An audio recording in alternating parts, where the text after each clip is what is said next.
And we're delighted to welcome to the podcast Collingwood AFL women's coach Steve Symonds. Steve, welcome to the podcast. How are we, guys? How's things? Thanks for joining us, Steve.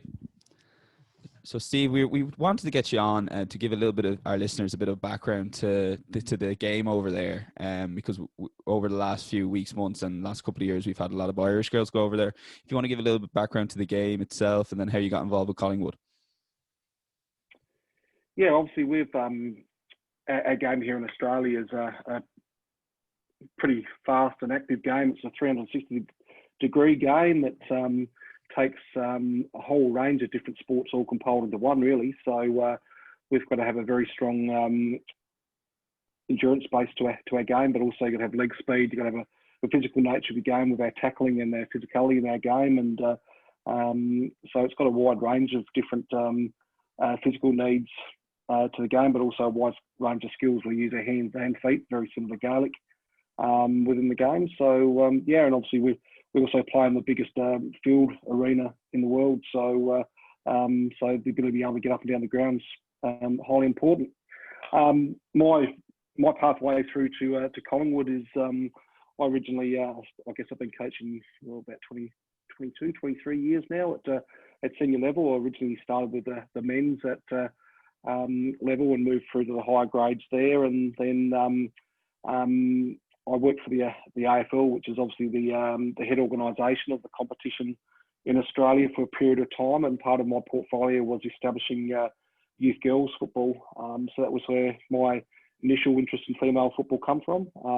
So that was part of my portfolio, and then I went back into men's football coaching after that, and then in my home state in South Australia, our local competition decided to form a women's competition and take it to the next level. And I was involved with helping to set that up, and I coached one of the teams there for the first 3 or 4 years, and was fortunate enough to be quite successful in that program. And then Collingwood obviously seen the success from there, and basically made contact to see if I'd come over. So that's my journey to women's football and AFL, and absolutely love it. Yeah, and then what stage did when you started with Collingwood, did Irish girls start coming on your radar in terms of an addition to your team that could benefit them? Pretty much right away. When the opportunity came out, we obviously had a chance to screen a few players when they came out with their physical traits. But I've always been a bit of a fan of the Gaelic game. Obviously, the skill level and the hand-eye coordination is very, very similar. So the ability to be able to kick the ball and use your feet with the ball drop is very unique, and we use that in our game. So the attraction was always there. The beauty of what I like about it is that, particularly the Irish girls, their ability to move the ball quickly, and straight away their mindset's set to move the ball on quickly. So straight away their feet are set straight away once they receive the ball to want to move the ball very, very quickly. So those traits sort of appealed to what I was looking for, and I think most other coaches in our industry look for that as well. Their ability to be able to get up and down the ground is very, very, very good. We've got Sarah Rowe, who's an elite runner in our team. So we've got Sarah Rowe and Aisling Sheridan, our 2 Irish players, and Sarah's an elite runner, and her ability to be able to get up and down the field and get contest is a real strength for our team. And right across the board, most of the Irish girls play very much the same. The outside runners that give us the leg speed to get the ball up and down the ground. But not only just the physical traits and the skill traits, we actually quite enjoy, particularly the 2 Irish girls, we've got the characters and personalities that they bring from obviously coming from a different cultural background and coming in and fitting in. They bring a different dynamic culturally to our team, and we actually love them in our program. They've got true loyalty. They work very hard, and probably one of the biggest things is they're highly durable. And obviously talking to the girls, they play a lot of games over in Ireland where they play a number of games through the week and back-to-back weeks, and our sport's highly durable. So their ability to be able to back up game after game, training after training is really, really important, and they fit in very well with that. You spoke there about Sarah and Aisling. Are they 2 players you look at and go, right, they've got the fitness and the endurance, you said, to play on the ring, to play on the wings and run up and down? Is that something that maybe they stand out from Australian players in that regard? Yeah, we've got a number of probably the biggest thing with I guess females playing Australian rules. It's to the level we're at. Our competition's only been running nationally for 4 years now, so it's still in its early stages. And with probably one of the biggest characteristics I've seen with a lot of the female players from Australia's point of view is that they're very stop-start with the way they played when they first started. So the ability to be able to run and carry the ball was a little bit foreign for a lot of players for a start. They certainly were very good at going in and winning the ball and being very, very physical, but their ability to be able to get up and down the ground was probably not as strong as what it is. And I guess the Irish girls, that's their strength. So that's where they come in and actually give that extra little bit of assistance to our team by being able to do that. And they set the standard that way. And a lot of our Australian girls are now picking up that ability to be able to transition up and down the ground. And then you mentioned girls coming over for trials and stuff. How does it work with yourselves specifically? Would you have like a scouting network in Ireland? Would it just be specifically trials at the end of the year? Or how does it work and a breakdown of the year? Because I know a lot of girls are balancing, say, missing National League here and coming home for championship and then playing in Australia the rest of the year. So how does it work in that regard? It's a bit of a combination of things, really. We obviously have scouts go over there and look at games. We've obviously got some people on the ground floor over there who are also looking at games.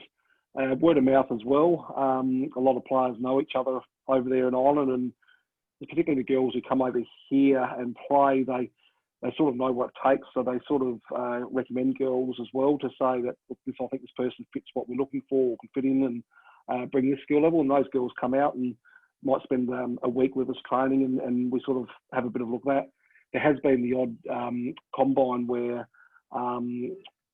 not just Irish girls, but players from all over the world get invited too. So we can go over there and they go through the physical traits, whole heap of range of tests and stuff, but also they get through a range of skill testing and that as well. And we obviously cast our eye over all the athletes all around the world and take an opportunity to see if there's anyone there that we can invest in and go from there. So so it's a wide range of things. There's no specific way that we really focus on getting our players. But I'm always one that likes the word of mouth.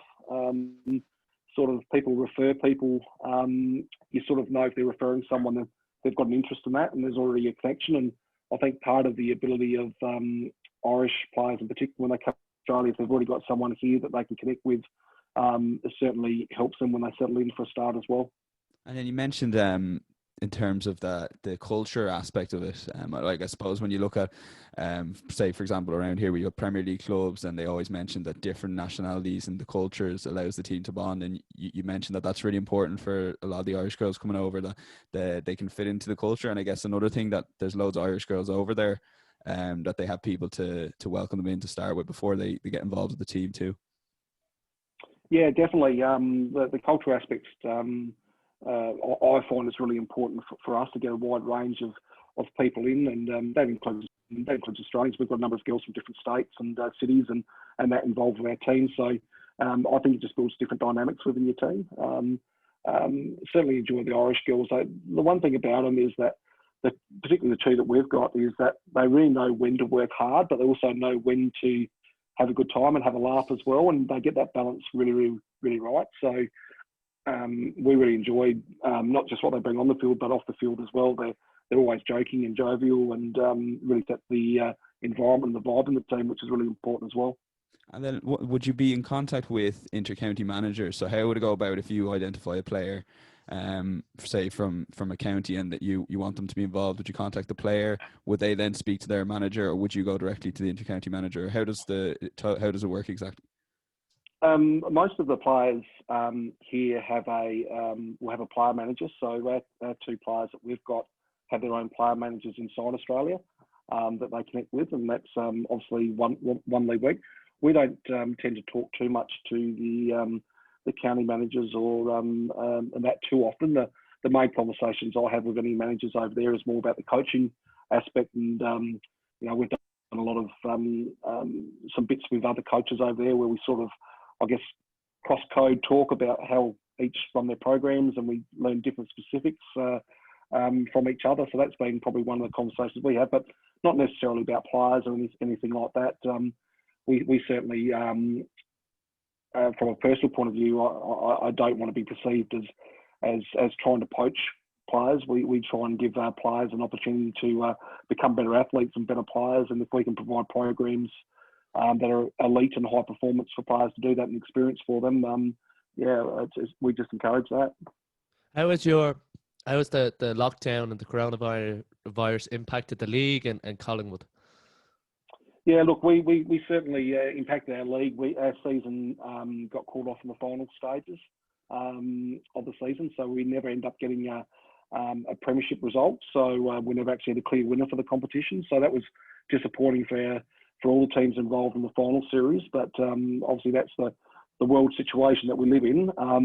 And since that stage there, particularly with the Victorians teams, which there's 8 clubs, none of the girls have been able to get back into any form of team training at the moment. So since March, basically, our players have only been able to do trainings by themselves or in pairs. We're about to go into small sessions of 10, groups of 10, but that also the restrictions then we're another bout of it returning again. So we had to stop all that. So the reality is we've just got our players doing programs in pairs where they meet and have a kick, but they're on strengths and conditioning programs, and that's all they can do. So we're hoping that in the short term, hopefully in a few weeks, we'll be able to get back to having some group training sessions and start building ready for the next season. And then last thing on that, so the preseason would start. It would normally start November. Is that on course at the moment to be the same window for dates for the league? At this stage, it plans to be on course. Normally at this time of the season, we usually have a winter season where we have a mixture of next tier level girls combined with our AFLW girls all in the one team. It's a chance for that next tier to showcase themselves for drafting and positions into other teams. Obviously, we've had no games that got cancelled this year as well. So the reality is our players only played 7 games this last 12 months. So it's not a lot. And they've done a lot of training just to play those 7 games. So the disappointing aspect that we've got is that we can't get the individual development of playing games into our players, which is what we really need for them to gain more experience and to work more as a team and start to build that chemistry more. And we've missed out on all that. So we've only been able to really do individual development at the moment, which is frustrating. But that's the cards we're dealt with, and we just got to deal with it best as possible. Well, listen, it's an exciting time, and we're looking forward to learn about a lot of the Irish women going over next season, and we'll keep an eye. So, Steve Symonds, thanks, Mil, for coming on to the podcast. Terrific. Thanks, guys. Thanks, Steve.